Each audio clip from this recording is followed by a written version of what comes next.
नमस्कार दोस्तों। आज प्री बोर्ड आकलन जनवरी 2025 कक्षा 10वीं विषय गणित का इसका एग्जाम का पेपर आ चुका है। इस पेपर को आप अच्छी प्रकार से ध्यान से करना, क्योंकि यही पेपर क्या है जनवरी के अंदर आने वाला है। इसमें हिंट देखो भी, समय दिया गया है 180 मिनट, अंक दिया गया है 80। निर्देश में दिए गए सभी प्रश्न अनिवार्य है। 1 से 20 तक क्या 1 अंक के मिलेंगे, 21 से 25 तक 2 अंक के मिलेंगे। और प्रश्न संख्या 26 से 31 तक प्रत्येक प्रश्न 3 अंक का है, और प्रश्न संख्या 32 से 35 तक प्रत्येक प्रश्न 5 अंक का है। तब प्रश्न संख्या 36 से 38 क्या प्रत्येक 4 अंक का होगा, यानी कुल टोटल क्वेश्चन कितने होंगे, 38 क्वेश्चन होंगे।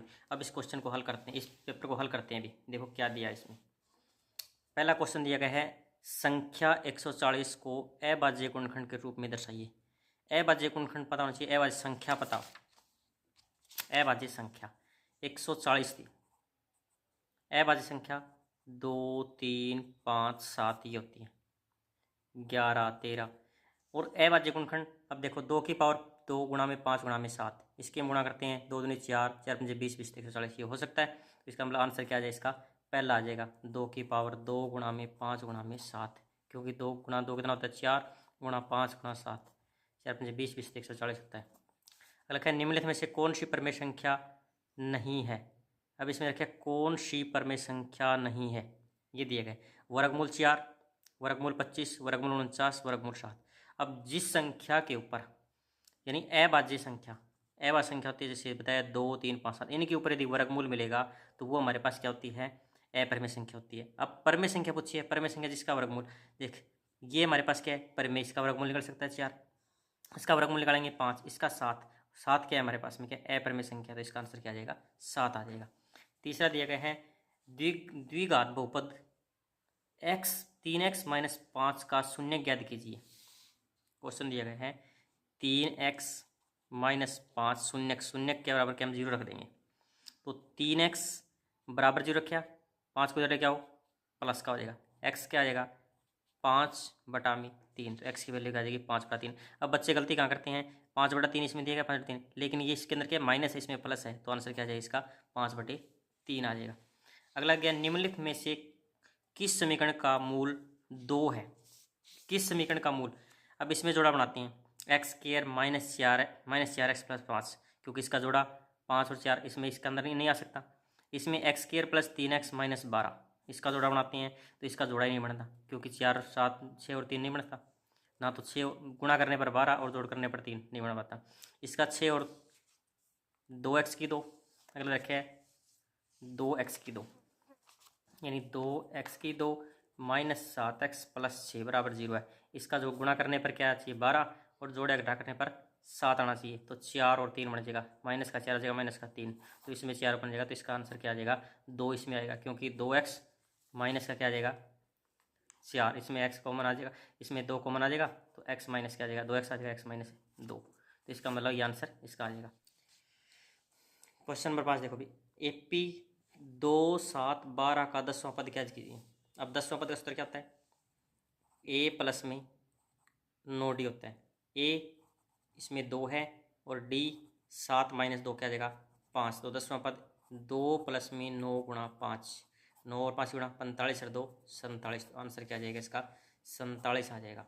अब छठा क्वेश्चन है, सभी खालिस्तान त्रिभुज समरूप होते हैं। अब खालिस्तान में देखें समद्विबाहु या समबाहु।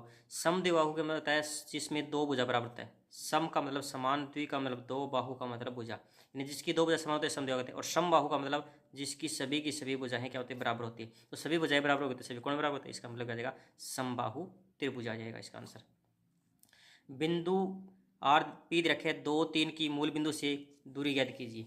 अब मूल बिंदु से दूरी निकालनी है, मूल बिंदु क्या होता है, मूल बिंदु होता है हमारे 0 0, मूल बिंदु क्या होता है 0 0, किससे P 2 3 से, 2 3 से इसकी दूरी निकाल दोगे। दूरी सूत्र क्या होता है x2, यानी x1 इसको x1 मानते हैं, इसको x इसको y1, ये x2 ये y2, यानी x2 - x1, तो 2 - 0 का वर्ग कर देंगे, प्लस 3 - 0, 3 - 0 का वर्ग, ऊपर क्या वर्ग कर देंगे, 2 का वर्ग, 2 में से 0 गई 2 बच गया, 2 का वर्ग प्लस 3 का वर्ग, 2 का वर्ग 4, 3 का वर्ग 9, 9 और 4 13, तो आंसर क्या आ जाएगा वर्गमूल 13 इसका आंसर आ जाएगा। अगला 8वां दिया गया है, 1 माइनस टेंजेंट 45 का मान और 1 प्लस टेंजेंट स्क्वायर 45 का मान ज्ञात कीजिए। 1 माइनस टेंजेंट 45 का मान 1 होता है, स्केयर दिया हुआ स्केयर कर दो इसको, 1 प्लस टेंजेंट 45 का मान 1, 1 का स्केयर, तो 1, 1 का स्केयर क्या होता है, 1 ही होता है, और 1 प्लस 1, तो ऊपर 1 माइनस 1 0, 0/2 का मतलब क्या होता है 0, तो आंसर क्या आ जाएगा इसका 0 आ जाएगा। अब देखिए 5 साइन स्केयर, देखिए 5 साइन स्केयर लिखेंगे, 5 साइन स्केयर प्लस में 5 कोस स्केयर एरिया। अब इसमें कॉमन ले, कॉमन 5, तो साइन स्केयर प्लस में कोस स्केयर है, sine square plus cos square किसके बराबर होता है 1 के बराबर होता है, तो 5 गुणा 1 क्या आंसर आ जाएगा इसका 5, तो इसका आंसर आ जाएगा 5। अलग दे, यदि साइन ए 3/4 हो तो टेंजेंट ए का मान ज्ञात कीजिए भी, साइन ए का मान। अब ये समकोण त्रिभुज बनाते हैं, इसमें ये समकोण त्रिभुज है, इसमें रखे साइन 3/4, साइन का सूत्र क्या होता है लंब बटा में कर्ण, लंब क्या है 3, कर्ण है 4, इस ए दिया गया, ए यहाँ लिखो, तो बी यहाँ लिख दो, सी यहाँ लिख दो, निकालना है टेंजेंट का। अब ये कर्ण है, कर्ण में से क्या घटाना है मेरे पास में लंब घटाना है, कर्ण का वर्ग क्या होता है 4 का वर्ग 16 और 3 का वर्ग 9, 16 में से 9 गए 7, ऊपर क्या आएगा इसके वर्गमूल, तो क्या आ जाएगा वर्गमूल 7। अब वर्गमूल 7 आ गया, निकालना किसका है टेंजेंट का, किसका निकालना है टेंजेंट ए का, तो टेंजेंट ए का सूत्र क्या होता है लंब बटा में आधार, लंब क्या है 3 और आधार क्या है वर्गमूल 7, तो उत्तर क्या आ जाएगा 3 में वर्गमूल 7, आंसर आ जाएगा 3 वर्गमूल 7। एक बिंदु क्यू से एक वृत्त पर स्पर्श रेखा की लंबाई 24 सेंटीमीटर तथा क्यू की दूरी केंद्र से 25 सेंटीमीटर, वृत्त की त्रिज्या ज्ञात कीजिए। वृत्त की त्रिज्या निकालनी है, दिया है एक वृत्त दिया है, एक वृत्त दिया, एक वृत्त बनाओ, एक वृत्त, बिंदु क्यू से वृत्त की स्पर्श रेखा की लंबाई, स्पर्श रेखा की लंबाई 24, क्यू से केंद्र की दूरी, क्यू से केंद्र की दूरी 25, निकालनी त्रिज्या। अब ये कर्ण हो गया, ये आधार, ये लंब, क्योंकि स्पर्श रेखा त्रिज्या पर क्या होती है लंब होती है, निकालना क्या है हमें लंब निकालना है, कर्ण स्केयर माइनस में आधार स्केयर, कर्ण का स्केयर 25 का स्केयर माइनस आधार स्केयर 24 का स्केयर, 25 का क्या आ जाएगा 625 माइनस 24 का 576, 625 माइनस का 49, 49 का वर्गमूल क्या होता है 7, तो इसका आंसर क्या आ जाएगा 11वें का आंसर हो जाएगा 7। एक वृत्त की कितनी स्पर्श रेखाएं, एक वृत्त की कितनी स्पर्श रेखाएं हो सकती है, वृत्त की क्या है 2 स्पर्श रेखाएं हो सकती है। अगला दिया गया है 7 सेंटीमीटर त्रिज्या वाले वृत्त का क्षेत्रफल ज्ञात कीजिए भी, त्रिज्या दी गई है 7 सेंटीमीटर, निकालना क्या इसका क्षेत्रफल निकालना है, देखो भी त्रिज्या 7 सेंटीमीटर, आर दी है 7 और वृत्त ये वृत्त है, इसकी त्रिज्या है 7, क्षेत्रफल, वृत्त का क्षेत्रफल क्या होता है वृत्त का क्षेत्रफल पाई आर स्क्वायर, पाई का मान 22/7, आर 7 गुणा 7, 7 से 7 कटा देंगे 22 7 154। अब कई बार क्या है 154 तो दिया गया है, लेकिन देखना क्या इसमें सेंटीमीटर दिया गया है, तो सेंटीमीटर क्षेत्रफल किसमें होता है वर्ग में, तो आंसर क्या आ जाएगा 154 वर्ग सेंटीमीटर। समझ में आ रहा होगा, अच्छे समझ में आ रहा है तो इसको लाइक और सब्सक्राइब जरूर करना। अगला क्वेश्चन देखो, क्वेश्चन नंबर 14, क्या दिया गया 14,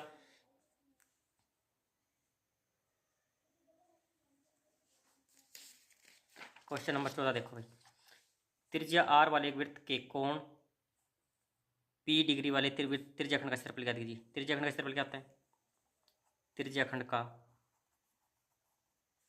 क्षेत्रफल थीटा बटा में 360 गुणा में पाई आर स्क्वायर रहता है, लेकिन थीटा को क्या माना इसने पी, तो यहाँ पे लिख देंगे पी बटा 360, देखो भी इसमें पी बटा 360 गुणा पाई आर स्क्वायर, क्या आंसर आ जाएगा इसका डी आंसर आ जाएगा।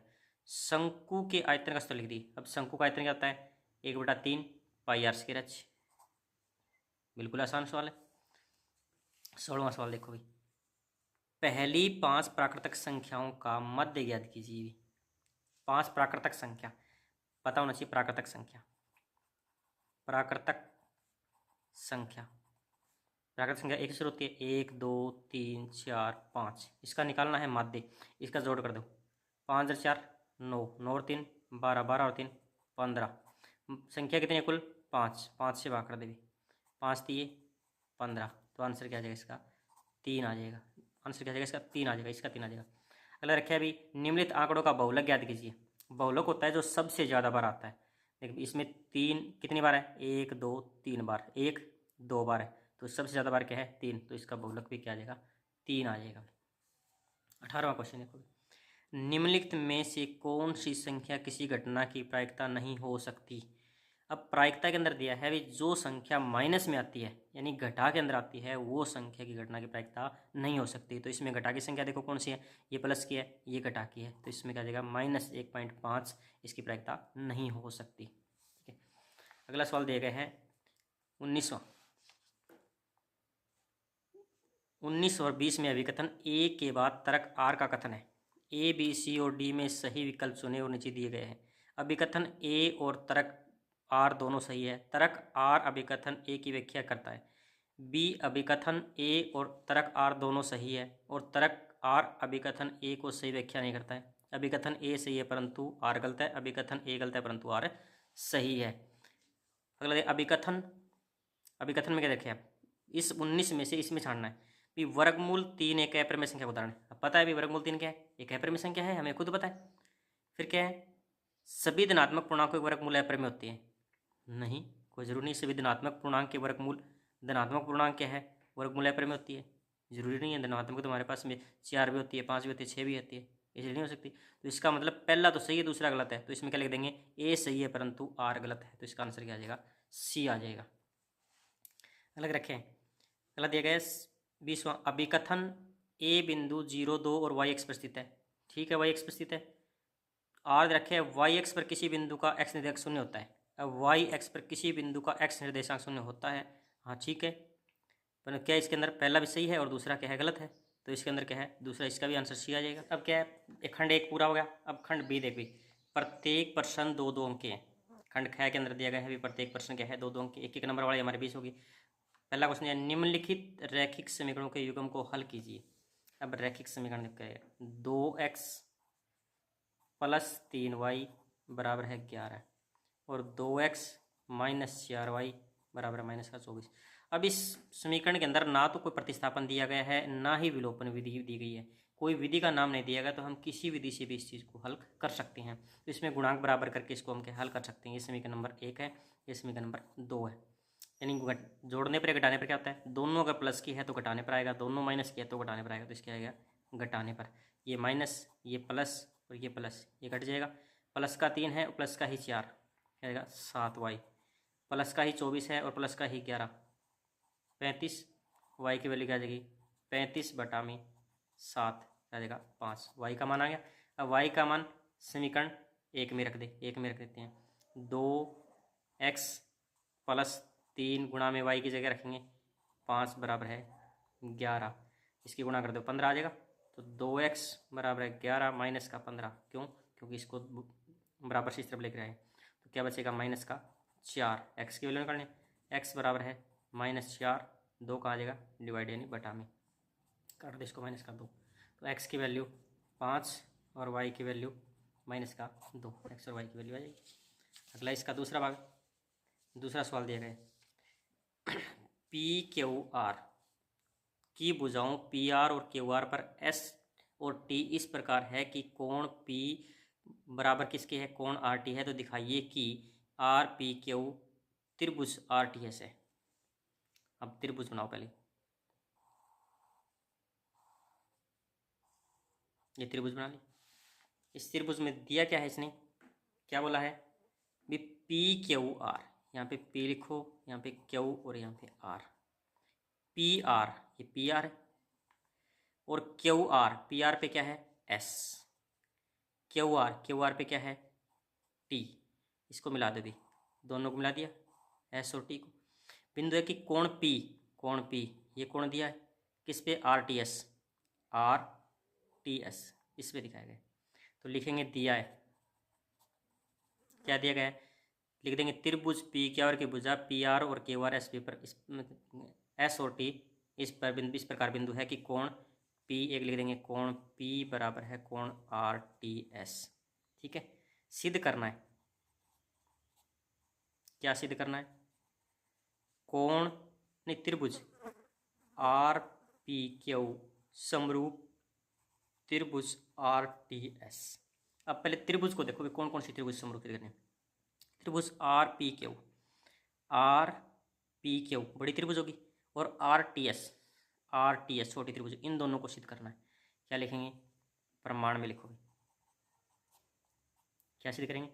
त्रिभुज, जो त्रिभुज रखी उसी त्रिभुज का नाम लिखना होता है पहले। त्रिभुज आर पी क्यू और त्रिभुज आर टी एस में, ठीक है। अब एक नियम इसके अंदर दिया गया है, वही नियम लिख देंगे। क्या लिख देंगे? कोण P बराबर है कोण आर टी एस दिया है। क्यों दिया है? कोण P किसके बराबर है? कोण T के, यानी आर टी एस के बराबर है, ठीक है। दोनों के अंदर देखो भी, इस त्रिभुज के अंदर भी कोण क्या है? आर आ चुके हैं, और इस त्रिभुज में भी कोण आर है। आर दोनों के अंदर क्या है? साझा उपनिष्ठ है। कोण आर बराबर कोण आर, ये क्या आ जाएगा? उपनिष्ठ, ठीक है। तो त्रिभुज क्या हो जाएगी? त्रिभुज आर पी क्यू समरूप त्रिभुज आर टी एस, ये क्या है? इति सिद्धम। इस प्रकार क्या है? त्रिभुज सर्वांग समरूप हुई। अगला सवाल नंबर दे रखे हैं 23वां में।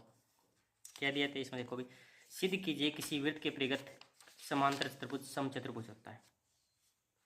सिद्ध करना है भी, किसी वृत्त के परिगत, एक वृत्त, इस वृत्त के परिगत, परिगत का मतलब चारों ओर, इसके चारों ओर एक वृत्त लगा हुआ है। ये चारों ओर क्या है? इसके वृत्त है भाई। इसका नाम रख दिया ए, इसका नाम बी, इसका नाम सी, इसका नाम डी भी, ठीक है। समचतुर्भुज होता है किसी वृत्त के परिगत समांतर चतुर्भुज। अब ये कौन सी चतुर्भुज है? ए बी सी डी, एक समांतर चतुर्भुज है। दिया है, हमें लिखेंगे ए बी सी डी। क्या लिखेंगे? ए बी सी डी एक समांतर चतुर्भुज है। क्या लिखेंगे? दिया है ए बी सी डी एक समांतर चतुर्भुज है। और वृत्त के, यानी वृत्त के परिगत लिख देंगे। एक वृत्त के परिगत चतुर्भुज ए बी सी डी, समांतर चतुर्भुज ए बी सी डी। अब समांतर चतुर्भुज की सम्मुख भुजाएं क्या होती है? समान होती है। समान यानी ए बी किसके बराबर हो जाएगी? ए बी हो जाएगी सी डी के बराबर, और ए डी हो जाएगी किसके बराबर? बी सी के बराबर। इस आमने सामने की भुजाएं क्या होती है? बराबर होती है, ठीक है। निकालना हमें क्या है? भी इसी के, भाई इसको समचतुर्भुज सिद्ध करना है। तो सिद्ध करना लिखेंगे, सिद्ध करना है। क्या सिद्ध करना है? भी ए बी सी डी एक समचतुर्भुज है। सम का मतलब है समान चतुर्भुज, यानी सभी की सभी चतुर्भुज की भुजाएं समान हो, उसे समचतुर्भुज हम कहते हैं। अब प्रमाण में लिखो। प्रमाण में क्या करेंगे? देखो भाई, इसका नाम रख दिया P, इसका नाम रख दो Q, इसका नाम रख दो R, इसका नाम रख देंगे S, ठीक है। अब जो DR, ये स्पर्श रेखा है, DS, यानी स्पर्श रेखाओं की लंबाई क्या होती है? समान होती है। तो DR किसके बराबर है? DS के बराबर। RC किसके बराबर है? QC के बराबर। और BQ किसके बराबर है? PB के बराबर। और AP किसके बराबर है? AS के बराबर, ठीक है। क्या लिख देंगे? AS बराबर किसके बराबर है? APB लिखेंगे। स्पर्श रेखा की लंबाई, स्पर्श रेखा की लंबाई समान होती है। समीकरण नंबर 1 बना देंगे इसको, ठीक है। अगले क्या लिख देंगे? AP और AS हो गया। अब क्या है? DS किसके बराबर है? DR के बराबर। स्पर्श रेखा की लंबाई समीकरण नंबर 2। अब RC और CQ, यानी CQ किसके बराबर है? RC के बराबर। स्पर्श रेखा की लंबाई समीकरण नंबर 3 बना देंगे इसको। BQ बराबर है किसके बराबर है? PB के। स्पर्श रेखा की लंबाई समीकरण नंबर 4, ठीक है। अब चारों को क्या है? 1 2 3 4 जोड़ने पर 1 2 3 और 4 जोड़ने पर, इंपॉर्टेंट सवाल है ये, ठीक है। इसको जोड़ दो भाई, क्या लिखेंगे, ए एस और डी एस, यानी ए एस प्लस में डी एस प्लस में सी क्यू प्लस में बी क्यू बराबर है ए पी प्लस में पी बी प्लस में डी आर प्लस में आर सी, ये दिए गए। अब ए एस और डी एस देखो भाई, ए एस और डी एस, ए एस और डी एस क्या बनेगा, ए डी बी, और बी क्यू और सी क्यू, बी क्यू और सी क्यू बनेगा बी सी भाई, बराबर ए पी और पी बी, ए पी और पी बी ए बी, और डी आर और आर सी, डी आर और आर सी डी सी।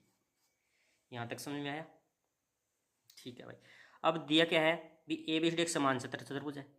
अब ए बी किसके बराबर दिया गया है, यहाँ पे देखो भाई, ए बी दिया गया है सी डी के बराबर और ए डी दिया गया है बी सी के बराबर। तो यहाँ ए डी दिया गया है, A D plus B C किसके बराबर है, बी सी ए डी के बराबर। तो यहाँ क्या लिखते हैं अपने पास में, ए डी बराबर, यानी A B plus D C किसके बराबर है, ए बी के, ए बी के बराबर होगा। तो यानी 2AD, यहाँ पे क्या जाएगा, 2AD बराबर है 2AB, 2 से 2 काट दी। अब AD किसके बराबर होगा, AB के बराबर भाई। इस सवाल को ध्यान से देखना, AD किसके बराबर है, AB के बराबर। अब यहाँ लिख रहा हूँ मैं भी, AB दे रखा है, ऊपर दिया गया है AB बराबर किसके है, CD के बराबर, और AB किसके बराबर है, AD के बराबर, और AD किसके बराबर है, BC के बराबर। तो चारों के चारों भुजाएं क्या हो जाएगी हमारे पास में, समान हो जाएगी। तो लिख देंगे भी ABCD एक समचतुर्भुज है, समचतुर्भुज है, इति सिद्धम, यानी इस प्रकार सिद्ध हुई, ठीक है। अब अगला सवाल देखो, सवाल नंबर 24वां। देखो भी क्या सवाल दिया गया, 24वां दिया गया है, निम्नलिखित का मान ज्ञात कीजिए भाई। क्या मान निकालना है इसमें, 2 10 स्क्वायर, 2 10 स्क्वायर 45 प्लस में cos square 30 minus sine square 60। मान 2 का 2 प्लस टेंजेंट 45 का मान पता है हमें 1, तो 1 स्क्वायर है तो ऊपर स्क्वायर करेंगे, स्क्वायर नहीं है तो इसका स्क्वायर नहीं करेंगे, सॉरी 2 का 2 टेंजेंट 45 का मान 1, तो 1 का स्क्वायर, ठीक है, प्लस ये प्लस नहीं है टेंजेंट है भाई, ठीक है। कोस 30, कोस 30 का मान क्या होता है, वर्गमूल 3/2, स्क्वायर है स्क्वायर कर दो, माइनस साइन 60 का मान वर्गमूल 3/2, स्क्वायर है तो स्क्वायर कर दो, ठीक है। अब 1 का स्क्वायर 1 होता है, 2 गुणा 1 क्या आ जाएगा 2, प्लस 3 का स्क्वायर तो वर्गमूल रखे है तो 9, 9 का वर्गमूल 3, 3/4 माइनस इसका भी 3/4, ये 3/4 से 3/4 कट गया, क्या बच गया भाई 2 आंसर आ जाएगा इसका। ये सवाल नंबर 23 है। 24वां सवाल देखो, 24वां दिया गया, एक वृत्त के चतुर्थांश का क्षेत्रफल ज्ञात कीजिए जिसकी परिधि दे रखी है 22 सेंटीमीटर। वृत्त के चतुर्थांश, चतुर्थांश का मतलब चौथा अंश का एक वृत्त बनाओ, ये वृत्त है, इस वृत्त के 4 भाग कर दोगे, कर दी 4 भाग, इसके चौथे भाग का में, ये चौथा भाग है, इसका क्षेत्रफल निकालना है, ठीक है। अब ये कोण कितने का होता है, टोटल 360 का हमें पता है वैसे, तो ये हमारे पास 90 का भी हो जाता है, ठीक है। निकालना में चौथे भाग का है तो चौथे का सीधा निकाल देंगे, क्योंकि हमें क्या चाहिए, इसकी त्रिज्या चाहिए, परिधि इसके अंदर दी गई है, वृत्त की परिधि, वृत्त की परिधि दी 22 सेंटीमीटर, और सूत्र क्या होता है, परिधि, परिधि होती है वृत्त की परिधि 2πr, बराबर रख दे भी हमें 2/22 बराबर है 2 का मान 22/7, आर का आर रख दे, तो 22 बटा में क्या आ जाएगा, ये ऊपर आ जाएगा और नीचे चल जाएगा, तो 2 गुणा में 22 गुणा में 7 बराबर क्या बचेगा आर, 22 से 22 काट दे 7/2, तो त्रिज्या क्या आ जाएगी 7/2।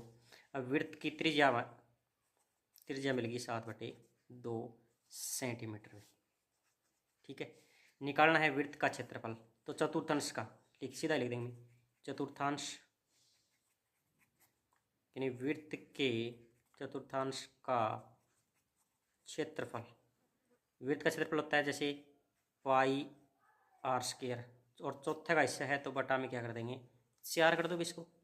पाई का मान 22/7 गुणा में आर 7/2 गुणा में 7/2, चौथा अंश था तो गुणा में क्या है 1/4 कर दोगे।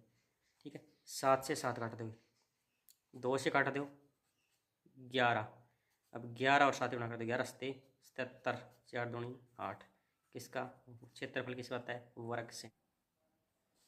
आगे देखो भाई, खंड ख, प्रत्येक क्वेश्चन 3 अंक का होगा। सिद्ध कीजिए कि वर्गमूल 2 एक अपरिमेय संख्या है। सब इसमें दिया गया तो उल्टा लिख देंगे, माना विपरीत लिख देंगे, माना वर्गमूल 2 एक क्या लिखेंगे परमेय संख्या है। ठीक है, क्या लिख देंगे वर्गमूल 2 एक परमेय संख्या, इसके 2 अभाज्य गुणनखंड ए और बी है। ठीक है, क्या लिख देंगे इसके दोनों सहभाज्य गुणनखंड ए और बी है। अब आगे क्या करेंगे कि दोनों ही के गुणनखंड रखे, किसके रखे हैं वर्गमूल 2 के भी, तो लिखेंगे अतः वर्गमूल 2 बराबर लिख देंगे a/b। ठीक है, बटा इसका हम क्या लिख सकते हैं 1 लिख सकते हैं। अब ये बायां और दायां पक्ष है, दोनों के लिख देंगे, दोनों तरफ वर्ग करने पर, दोनों तरफ वर्ग कर दोगे, इसका वर्ग करेंगे तो क्या आ जाएगा 2 आ जाएगा, यानी 2 का वर्गमूल के वर्ग का वर्ग कर देंगे, और यहाँ पे क्या बच गया a² और b² हो जाएगा, दोनों का वर्ग किया। अब इसका वर्ग से वर्गमूल कैंसिल हो जाएगा, क्या बचा हुआ है 2 भाई, यहाँ पे 2 बराबर है a/में, यानी a² बटा में b²। अब क्या है b जो है इसके बटा में, और इस तरफ लेके जाते हैं तो ये कहाँ पे आ जाती है इसके गुणा में आ जाती है, और 2 कहाँ जाता है नीचे, तो इसको हम क्या लिख सकते हैं b जो a² है वो 2 से विभाजित होता है, तो क्या है a भी क्या है 2 से विभाजित होता है। ठीक है, तो क्या लिखेंगे अतः पूर्णांक मान लेंगे, a बराबर है किसके बराबर मान लेंगे 2 जो c के बराबर मान लेंगे। ठीक है, a किसके बराबर मान लिया 2 c के बराबर मान लेंगे। अब ये संख्या जो दी गई थी तो इसको क्या लिख सकते हैं अपने पास में 2b² बराबर है a², यही था, तो यानी ये समीकरण नंबर 1 था। इस समीकरण में ये a का मान समीकरण 1 में रखने पर क्या लिख देंगे 2b² बराबर है a², इसमें मान एक जगह रखते हैं 2c², तो 2b² बराबर है क्या लिख देंगे 2c का स्क्वायर, 2b² क्या आ जाएगा 4c²। अब 2 से इसको भाग कर सकते हैं तो क्या बचेगा 2 से भाग करने पर, तो b² बराबर है 2c²। अब 2 किसके नीचे आएगा b के नीचे, तो क्या लिख सकते हैं b² 2 से विभाजित होता है, तो क्या लिखेंगे b भी क्या है 2 से विभाजित होता है।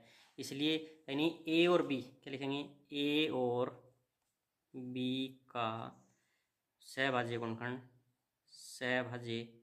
गुणनखंड क्या लिखेंगे 2 है, इसलिए यह एक अपरिमेय संख्या है, लिख देंगे इसलिए एक अपरिमेय संख्या।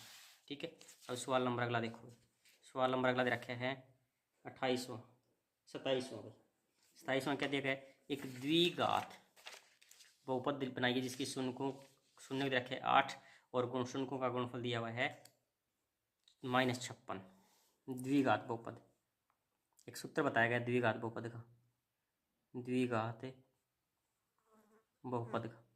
क्या सूत्र होता है x² माइनस शून्यों का योग x प्लस में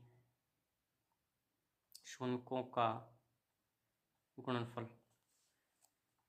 ठीक है, इससे क्या है, हम कोई भी जो सूत्र कह दिया गया उसमें मान के अंदर रख देंगे और द्विघात क्या है बहुपद बन जाएगा।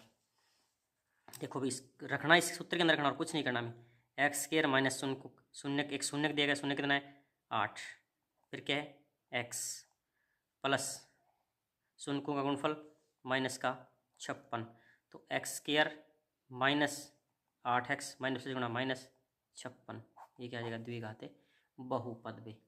ये सवाल नंबर 27। क्वेश्चन छोटा है लेकिन क्या है, इसको आसानी से हम कर सकते हैं, सूत्र के द्वारा कर सकते हैं, सूत्र नहीं है तो सवाल नहीं आएगा। इसलिए यदि वीडियो अच्छी लग रही है तो एक बार लाइक और सब्सक्राइब जरूर करना। अगला दिया गया, दो व्यक्ति का आयु का अनुपात 9:7 है, उनके खर्चों का अनुपात 4:3 है। प्रत्येक व्यक्ति प्रति महीने 2,000 रुपये बचा लेता है, तो उसकी मासिक वेतन या तो 27-28 का पहला भाग करो या दूसरा। 5 वर्ष पूर्व नूरी की आयु सोनू की आयु की 3 गुनी थी। 10 वर्ष पश्चात नूरी की आयु सोनू की आयु की 2 गुनी हो जाएगी। नूर और सोनू का आयु याद कीजिए। मान लेते हैं, माना सोनू की नूरी की वर्तमान आयु, नूरी की वर्तमान आयु कोई भी चीज़ मान ले, इसको x मान ले। ठीक है, दोनों की वर्तमान मानेंगे तो दूसरे क्या है सोनू की वर्तमान आयु y वर्ष मान ली। दोनों की आयु किस में मान ली, वर्तमान आयु में मानते हैं। अब 5 वर्ष पूरा, पूरा का मतलब होता है पहले, क्या लिख देंगे 5 वर्ष पूर्व किसकी, नूरी की आयु। अब 5 वर्ष पहले तो क्या है कम हो गया ज़्यादा होगी, कम हो जाएगी क्योंकि पहले क्या 5 साल पहले हम कम के थे, तो इसका मतलब क्या जाएगा x-5 वर्ष। तो 5 वर्ष पहले सोनू भी तो कम की थी, 5 वर्ष पूर्व सोनू की आयु y-5 वर्ष।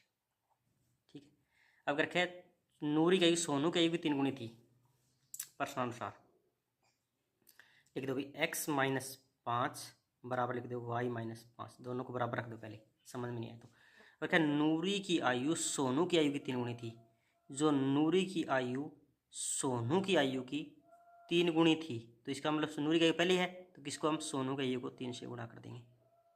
ठीक है, दोनों क्या हो गया बराबर हो गया, तो x-5 बराबर है 3y माइनस का 15, तो x-3y माइनस का 15 प्लस का 5 किसका बचेगा माइनस का 10। समीकरण नंबर 1 बन जाएगा x-3y बराबर है माइनस का 10, समीकरण नंबर 1। अब समीकरण नंबर दूसरा देखो, 10 वर्ष पश्चात, तो क्या लिखेंगे 10 वर्ष पश्चात या बाद नूरी की आयु, नूरी की आयु बढ़ेगी या कम होगी, या कम हो जाएगी, बढ़ जाएगी, तो x प्लस में 10 वर्ष बाद सोनू की आयु बढ़ जाएगी, तो सोनू की आयु क्या आ जाएगी y प्लस 10 वर्ष। अब कितनी गुना हो जाएगी, दोगुनी हो जाएगी, तो दोनों को पहले बराबर रखो, x प्लस 10 बराबर रख देंगे y प्लस में 10। किसकी आयु, सोनू की आयु की दुगुनी हो जाएगी, पहले 3 गुना थी अब इसकी दुगुनी होगी, तो किसको, दोनों को बराबर करने के लिए पहले इसकी आयु बड़ी है, यदि इसको हम 2 से गुणा कर देंगे तो आयु और ज़्यादा हो जाएगी, इसको 2 से गुणा कर दो तो क्या दोनों की आयु बराबर हो जाएगी। तो क्या लिख देंगे x प्लस 10 बराबर 2y प्लस 10 दूनी 20, x माइनस इसको दे लिया 2y और 20 माइनस का 10 क्या आ जाएगा 10, समीकरण नंबर 2। यानी 1 और 2 समीकरण से हम क्या है इसको हल कर सकते हैं। समीकरण नंबर 1 ये दिया गया, एक इसके नीचे ले सकते हैं, तो x-3y बराबर है माइनस का 10, घटाने पर क्या लिख देंगे माइनस प्लस और प्लस ये कट जाएगा, तो प्लस y बराबर है 10 दूनी 20। y किसकी आयु आ गया हमारे, सोनू की आयु। अब सोनू की आयु आ गई तो हम क्या नूरी की आयु निकाल सकते हैं, नूरी की आयु x निकालनी है, तो क्या समीकरण नंबर 1 में इसका मान रख देंगे। समीकरण नंबर 1 क्या है, जैसे 3x ये दिया गया 3 माइनस 3 गुणा में y की जगह क्या लिख देंगे 20 और माइनस क्या है 10 भाई। ठीक है, x है भाई, x 20 दिए 60 भाई बराबर है माइनस का 10, तो x बराबर है माइनस 10 प्लस में 60 किसकी आ जाएगी 50। तो क्या लिख देंगे, सोनू की आयु कितनी है, सोनू की आयु 20 वर्ष और नूरी की आयु कितनी हो जाएगी 50 वर्ष। ये किसका आंसर आ जाएगा। अगला सवाल नंबर देखो,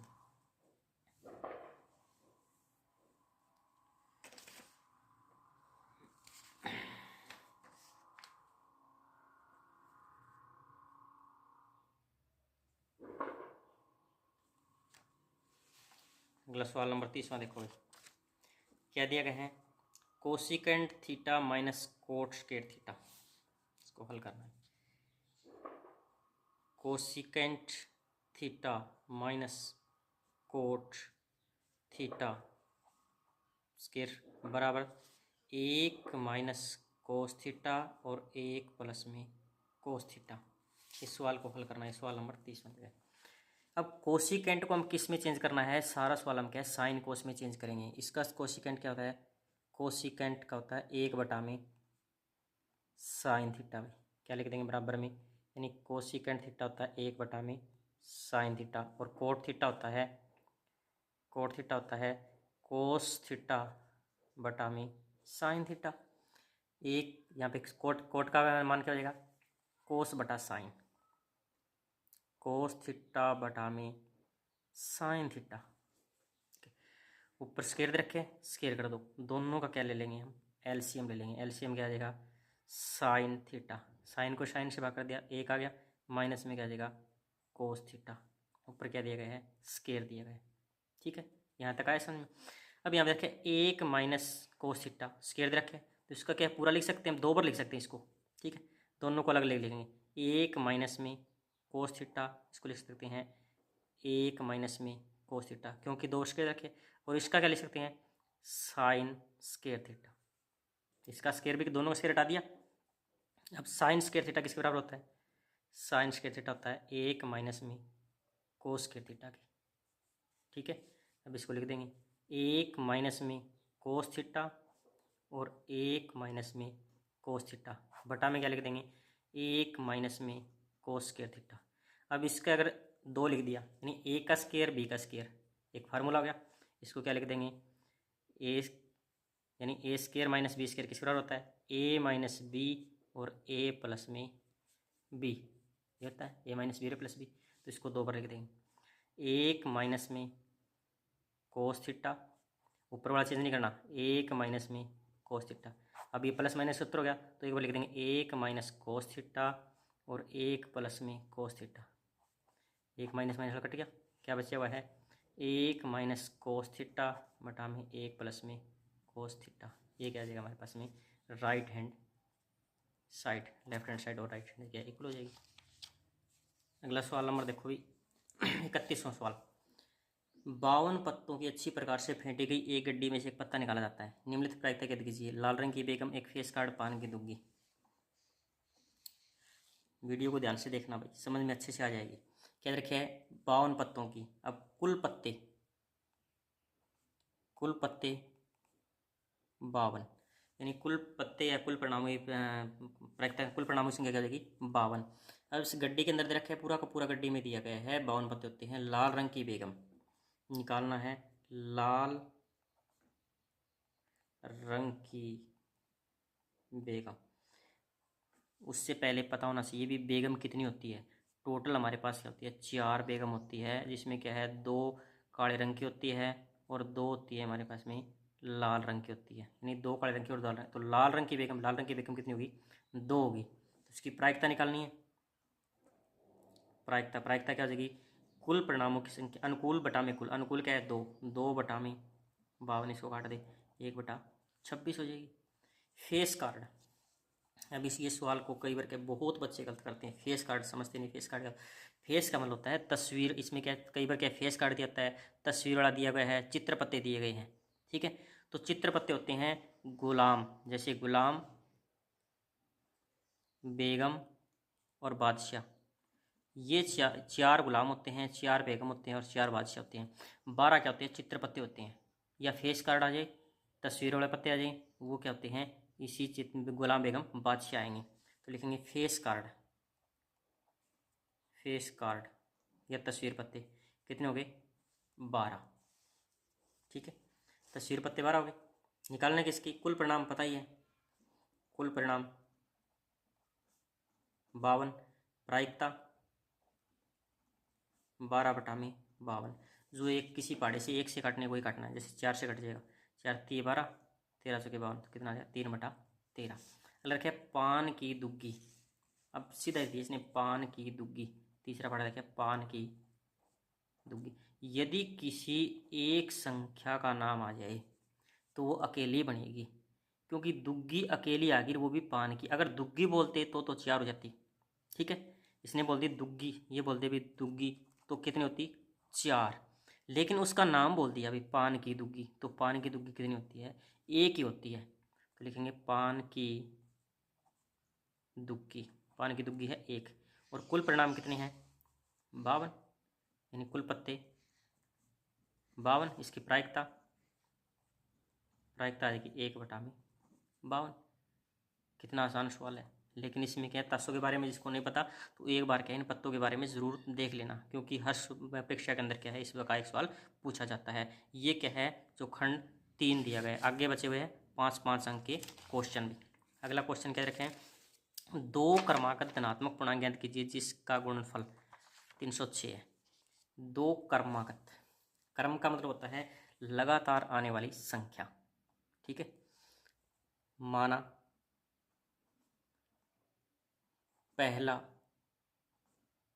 क्रमागत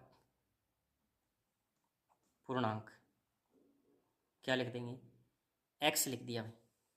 मानना है, मान कुछ भी मान सकते हैं, x मान ले, y मान ले, z मान ले, ABCD कुछ भी जो अक्षर है मान सकते हैं। माना दूसरा क्रमागत पूर्णांक, दूसरा x प्लस में 1, धनात्मक यानी प्लस वाला व्याख्या, ठीक है। इन दोनों का गुणनफल का पहला और दूसरा, इन दोनों की गुणा किसके बराबर है, 306। गुणनफल दिया गया है, गुणनफल 306, यानी गुणनफल दिया गया 306 और इन दोनों का गुणनफल कर दे। प्रश्नानुसार लिख दो इसको, प्रश्नानुसार क्या लिख देंगे, x और x प्लस के 1 बराबर 306। x को x से गुणा कर दो, एक्स स्क्वायर, x को x कर दो x, इसको इधर लिया माइनस का 306, ठीक है। अब एक्स स्क्वायर प्लस एक्स और 306, इसका या तो द्विघात समीकरण, द्विघात समीकरण लिख देंगे, या फिर क्या इसका गुणनखंड बना के कर सकते हैं। गुणनखंड क्या बनेगा, 306 का बनाओगे, 2 से करेंगे 153, 3 से करेंगे 5, 1, 3 से करेंगे कितना आ जाएगा 17, 3 3 18 17। तो गुणनखंड क्या बन जाएगा 17 और 18। इसको लिखते हैं एक्स स्क्वायर प्लस का 18x माइनस का 17x माइनस का 306 बराबर है 0। पहले में कॉमन, इन दोनों में कॉमन x प्लस 18, इसमें कॉमन माइनस का 17, x प्लस 18 बराबर है 0। इसमें कॉमन x लिया, इसमें 17 लिया, तो क्या लिख देंगे x माइनस 17। एक इस जोड़े में से लेना होता है, जोड़ा दोनों सेम आना चाहिए। x प्लस में 18 बराबर 0, दोनों के बराबर जी लिखो, x माइनस 17 बराबर 0 और x प्लस 18 बराबर 0। तो इसमें x की वैल्यू कितनी आई 17 और इसमें x की वैल्यू माइनस 18, तो माइनस 18 हम ले नहीं सकते, तो x कितना आ गया 17। तो पहला पूर्णांक क्या लिखेंगे, पहला पूर्णांक 17 और दूसरा पूर्णांक 17 जमा में 1 कितना आ जाएगा 18, क्योंकि इसमें x की मान 17 है, दूसरा जमा क्या हो जाएगा 18 हो जाएगा, ठीक है। आगे देखो सवाल नंबर 33वां। सिद्ध कीजिए कि एक त्रिभुज की एक भुजा के समांतर अन्य दो भुजाओं को अलग अलग बिंदुओं पर छेद करने वाली रेखा खींची जाए तो अन्य दो भुजाओं को एक अनुपात में विभाजित करती है। ये क्या है, इसका प्रमेय दिया गया है, 6.1 का पहले प्रमेय दिया गया है, उस प्रमेय को क्या हमें सिद्ध करना है। अगला 34वां रखे हैं, एक खिलौना की त्रिज्या 3.5 सेंटीमीटर वाले एक शंकु आकार का है, उसी त्रिज्या वाले अर्धगोले पर आरोपित है। खिलौने की कुल ऊंचाई 15.5 सेंटीमीटर है, खिलौने का कुल पृष्ठीय क्षेत्रफल ज्ञात कीजिए। देखो मैं इसका चित्र बना देता हूँ, दोनों का ही इसका चित्र बना देता हूँ। सिद्ध कीजिए कि जैसे ये त्रिभुज है, ठीक है, जैसे ABC, एक भुजा के समांतर, दो भुजाओं का अलग अलग, भुजा के समांतर दो भुजाओं का अलग अलग, यानी ये दो भुजाओं के अलग अलग, इसका नाम रख दिया, इसका नाम रख दिया D, इसका नाम रख दिया E। प्रतिच्छेद करती है तो अन्य दो भुजाओं के अनुपात में, अन्य दो भुजाएं ये दो के समानुपात में, समानुपात करने के लिए इसके लंब डाल देंगे, इसका लंब डाल देंगे, इस पे लंब डाल देंगे, ठीक है। इसका नाम रख दे P रख दे, इसका रख दे Q रख दे, ठीक है। इसको यहाँ से मिला दे, इसको रचना में कर देंगे, ठीक। अब सिद्ध क्या करना है, सिद्ध करना है, मैं सिद्ध करना बता देता हूँ। सिद्ध करना है, क्या करना है, AD बटा में DB और AE बटा में क्या है EC सिद्ध करना है। इसको करने के लिए ये एक त्रिभुज लेंगे पहले, ठीक है। इस त्रिभुज AD में AD का क्षेत्रफल 1/2, आधार क्या है हमारे पास में AD, उनसे लंब क्या है PE, ठीक है। अगले त्रिभुज ये त्रिभुज ले लेंगे, ठीक है। 1/2 आधार गुणा ऊंचाई, तो 1/2 आधार क्या है डी बी आधार, और लंब क्या है पी ई। ठीक है, इसी प्रकार त्रिभुज ले लेंगे, इसमें 1/2 आधार क्या है ए ई और लंब क्या है डी क्यू। फिर अगले त्रिभुज लेंगे डी ई सी के अंदर 1/2 आधार गुणा ऊंचाई। ठीक है, दोनों का क्षेत्रफल क्या होता है बराबर होता है। ये चित्र बता दिया मैंने, इसको निकालना। अगले का चित्र देखें, एक खिलौने की त्रिज्या 3.5 सेंटीमीटर वाले शंकु आकार का है जो उसी त्रिज्या खिलौने पर अर्पित है। खिलौने की ऊंचाई 15.5 है, खिलौने का कुल पृष्ठ क्षेत्रफल निकालेंगे। एक खिलौना दिए गए, चित्र से बता देता हूँ मैं। किसके आकार है खिलौना, शंकु के आकार का है और उसी पर अर्धगोला रखा गया है। एक शंकु के आकार का दे रखे, ये शंकु है, इस पर क्या है अर्धगोला रखा गया है। ठीक है, इस खिलौने की त्रिज्या 3.5, इसकी त्रिज्या देखिए 3.5 सेंटीमीटर। उसी खिलौने का अर्धगोला पे खिलौने की कुल ऊंचाई दी है 15.5, यानी ये ऊंचाई दे रखी है 15.5 भी। ठीक है, अब ये हमें पता है ये अर्धगोला यहाँ तक है, इस अर्धगोले को चाहिए 3.5 है, ये टोटल कितनी है 15.5। 15.5 से हम या 3.5 हटा देंगे तो ये कितनी बचेगी हमारे पास में 12, यानी शंकु की ऊंचाई क्या बचेगी, शंकु की ऊंचाई बचेगी, शंकु की ऊंचाई 15 माइनस में 15.5 से 3.5 हटा दें कितनी बचेगी 12 सेंटीमीटर। ठीक है, अब निकालनी शंकु की तिर्यक ऊंचाई। तिर्यक ऊंचाई कैसे निकालते हैं, आधार स्क्वायर प्लस लंब स्क्वायर, तो यानी 3.5 तिर्यक ऊंचाई निकालेंगे, तिर्यक ऊंचाई। ठीक है, एच स्क्वायर प्लस में आर स्क्वायर लगा देंगे। एच कितना है, एच 12 का स्क्वायर प्लस में त्रिज्या कितनी है 3.5 का स्क्वायर। 12 कितना होता है 144 प्लस में 12.25 कितना आ जाएगा 156.25, तो कितनी आ जाएगी 12.5, यानी एल आ जाएगी 12.5 में। अब किसका निकालना है, शंकु का वक्र प्लस में अर्धगोले का वक्र, दोनों को हम जोड़ दें, खिलौने की कुल पृष्ठ क्षेत्रफल आ जाएगा। अगला सवाल नंबर देखो, निम्नलिखित आंकड़ों का मध्य ज्ञात कीजिए, एक्स और वाई का मान ज्ञात कीजिए यदि कुल बारंबारता देखी है। अब मध्य निकालने का सूत्र पता होना चाहिए, वर्ग अंतराल दी गई है, बारंबारता दी गई है 0 से 10, 10 से 20, 20 से 30, 30 किसकी निकालनी है एक्स और वाई की वैल्यू में निकालनी है। निकाल सकते हैं, मध्य की 28.5 दिया गया है। अगला सवाल नंबर दिए गए हैं, इसी का यथार्थ देखें, निम्नलिखित परिवारों के 25 परिवारों के भोजन के दैनिक खर्च दर्शाती है, भोजन पर व्यय मध्य व्यय ज्ञात कीजिए। अब दैनिक व्यय दिया गया है, किसका निकालना है मध्य। मध्य तो बहुत ही आसान होता है, बताओ मध्य निकालने का सूत्र। देखो मध्य निकालने के लिए तो और भी आसान होता है, दैनिक खर्च दे रखे हैं, लिखेंगे दैनिक खर्च और यह संख्या। ठीक है, 100 से 150, 150 से 200, 200 से 250, 250 से 300 और 300 से 350। क्या लिख देंगे 4, 5, 12, 2 और 2। इसका कुल कितने 25 परिवार, कुल दिया है 25। ठीक है, अब इसका मध्य बिंदु निकालना आता है। मध्य बिंदु यानी ये एफ आई, इसको बोलते हैं एक्स आई, मध्य बिंदु को। मध्य बिंदु इन दोनों का बीच निकालना होता है। 100 और 150 का बीच क्या होता है 125, इसका होता है 50 का अंतर जोड़ दे 175, 225, 275 और 325। ठीक है, ये एफ आई और एक्स आई की गुणा कर दे, एफ आई और एक्स आई की, यानी 125 और इसकी गुणा कर दे 175 4 की 12 और 225, 225 की 2 और 275 की और इसकी गुणा कर दें। ठीक है, तो 125 की 4 से करेंगे कितना आ जाएगा 12 चौक 48 2 50, 500, 5 5 25, 17 5 85 और 2 87, 12 5 60, 12 2 24, 24 6 30, 12 24 और 3 27, 550 और 650 जोड़ दे इसका 5 का 5 आ जाएगा, 8 10 और 7 17 आ जाएगा, 8 5 13, 13 और 7 20, 20 और 5 25, 31, 31 और 1 32, 3 4 5 11, 8 5 13, 13 और 7 20, 31 और 1 32। ठीक है, 32 क्षेत्र बटा में कितना आ रहा है 25, तो मध्य निकाल दे। मध्य सूत्र क्या होता है सिग्मा एफ आई एक्स आई बटा में सिग्मा एफ आई, तो यानी 32 75 बटा में 25, इसको भाग कर दे, वो आ जाएगा इसका मध्य।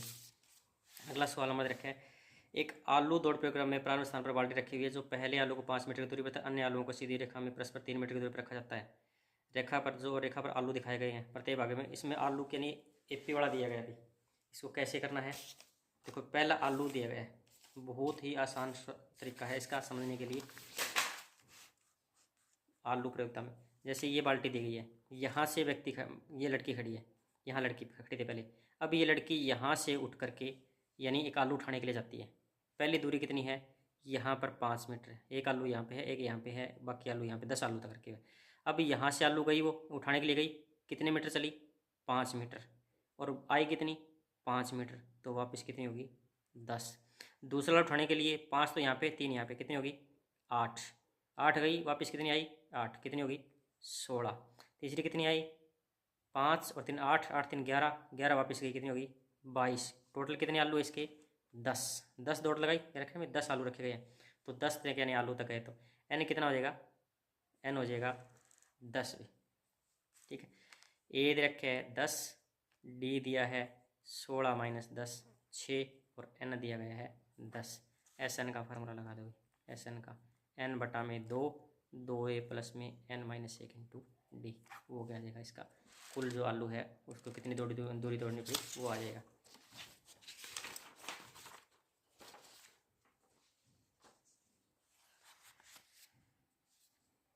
अगला देखिए 37वां भाई, किसी कक्षा में 4 मित्र बिंदुओं ए बी सी डी इस प्रकार बैठे हुए कि जैसे आकृति के अंदर दिखाया गया है।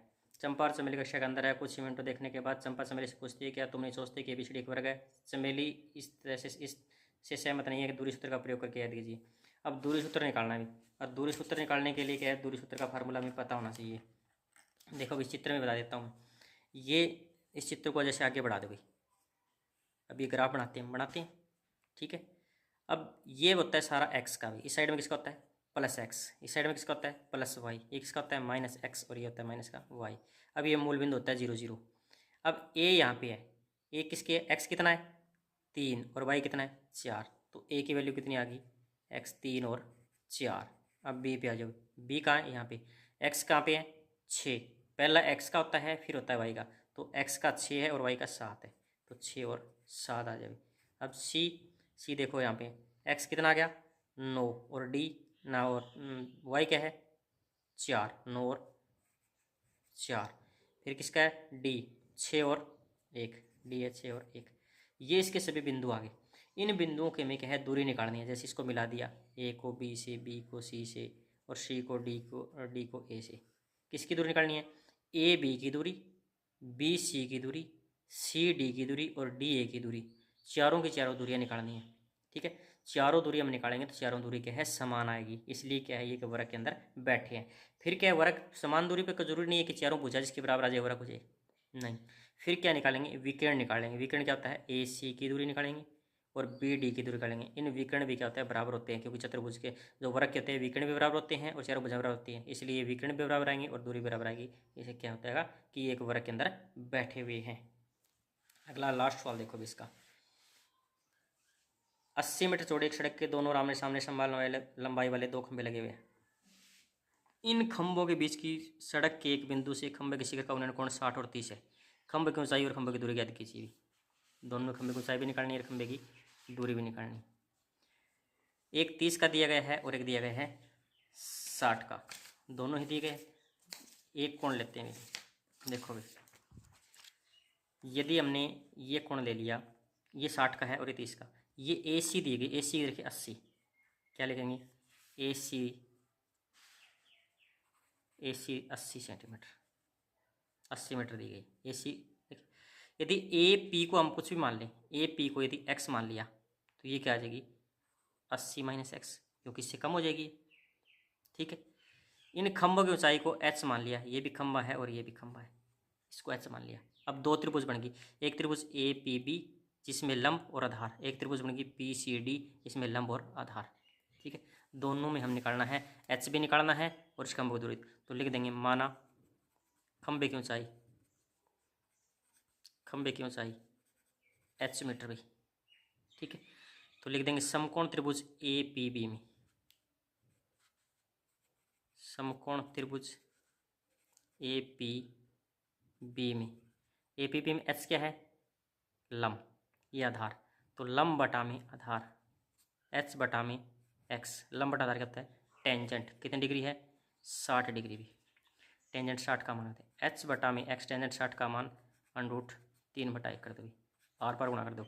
h की वैल्यू क्या आ जाएगी, वर्गमूल 3x, समीकरण नंबर 1। ठीक है, अगले इस त्रिभुज लेंगे, त्रिभुज PCD में क्या लिखेंगे, त्रिभुज PCD में h बटा में क्या लिख देंगे, 80 माइनस में x, लंब बटा आधार क्या होता है, टेंजेंट कितना है 30, h बटा में 80 माइनस से x, टेंजेंट 30 का मान 1 बटा वर्गमूल 3, आर पर गुणा कर दे तो वर्गमूल 3h बराबर है 80 माइनस x, ये समीकरण नंबर 2। अब h की जगह आप क्या रख सकते हैं, वर्गमूल 3 रखते हैं, तो समीकरण 2 में 1 का मान रखने पर देखो इस समीकरण 2 में, समीकरण 2 इधर रखे हैं, 2 रखे लिखेंगे, 2 रखे तो वर्गमूल यहाँ लिख देता हूँ, वर्गमूल 3h बराबर है 80 माइनस x। ठीक है, और h की वैल्यू कितनी है, वर्गमूल 3x, तो वर्गमूल 3 का 3 लिख दिया, h की जगह लिख सकते हैं वर्गमूल 3x बराबर है 80 माइनस x, इसकी गुणा 3x बराबर 80 माइनस x, इसको इधर लिया, प्लस का हो जाएगा 3x प्लस x बराबर है 80, तो 4x बराबर 80, और x की वैल्यू कितनी आ जाएगी, 80 बटा में 4 कितनी आ जाएगी, 20। तो यह दूरी 20 की आ गई। ठीक है, बिंदु की दूरी कितनी है, 20 की, यह दूरी आ गई 20, तो ये कितनी बचेगी, 80 माइनस 20 60। अब खंभे की ऊंचाई निकालनी है, तो समीकरण 1 में इसमें रख देंगे, खंभे की ऊंचाई निकालनी तो लिख देंगे h बराबर है वर्गमूल 3 और x की जगह लिख देंगे 20, 20 वर्गमूल 3, तो ये क्या आ जाएगी, खंभे की ऊंचाई आ जाएगी 20 मीटर। ये क्या है, जो बोर्ड एग्जाम में यानी प्री जनवरी आने वाला प्री बोर्ड एग्जाम है, उसके अंदर 100% आने की संभावना है। धन्यवाद।